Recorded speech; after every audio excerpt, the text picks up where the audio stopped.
historically Christian writings. Its scriptures are written in codex or book form. Its members are called Christians. These are the two profiles. The first of Jesus' ministry circa the year 30. The second of the church in Ignatius' day circa 100. We often fail to see the significance of things with which we have long been familiar. This phenomenon of familiarity may affect our judgment of the two profiles. We affirm that both are fair representations, and we regard both as equally Christian. Otherwise, we may find neither surprising. Therein lies the beclouding potential of familiarity, of seeing but not seeing. Isaiah chapter 6, verse 9.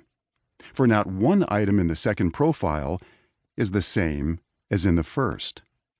Within 75 years of the death of Jesus, the movement he founded conformed to virtually none of the forms of his ministry. A rural movement became acculturated to an urban environment.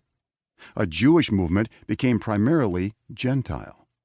A movement that spoke exclusively Aramaic and Hebrew transformed into one that wrote, preached, and evangelized in Greek. A movement born and bred in Palestine evolved into a thoroughly cosmopolitan Greco-Roman movement that spread along the highly influential Jerusalem-Rome corridor. The seed of a movement planted in synagogues flowered in churches that met no longer on Sabbath, but on Sunday, that celebrated Eucharist rather than Passover, whose canon was no longer limited to the Torah, prophets, and writings of the Old Testament, but it was expanded to include Christian writings that were produced and disseminated no longer on scrolls, but in codices. One of these changes, the transition from Aramaic and Hebrew to Greek, was already complete at the time the New Testament was being written. All extant Christian writings of the first century are written in Greek rather than in Aramaic or Hebrew. Jesus and his followers spoke Aramaic and worshipped in Hebrew, yet not one first-century Christian document is extant in either language. The lingua franca of the early church, at least in written form, changed to Greek early and in the West entirely. Most of the changes listed in the profiles, however, were still in progress when the New Testament was being written.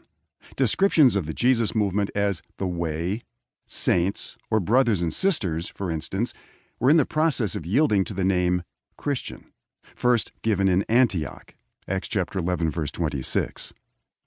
Similarly, the transition in leadership from the apostles, also known as the 12, to the offices of elder, deacon, and especially bishop, was already underway in the New Testament. Other changes had only just begun in the New Testament era.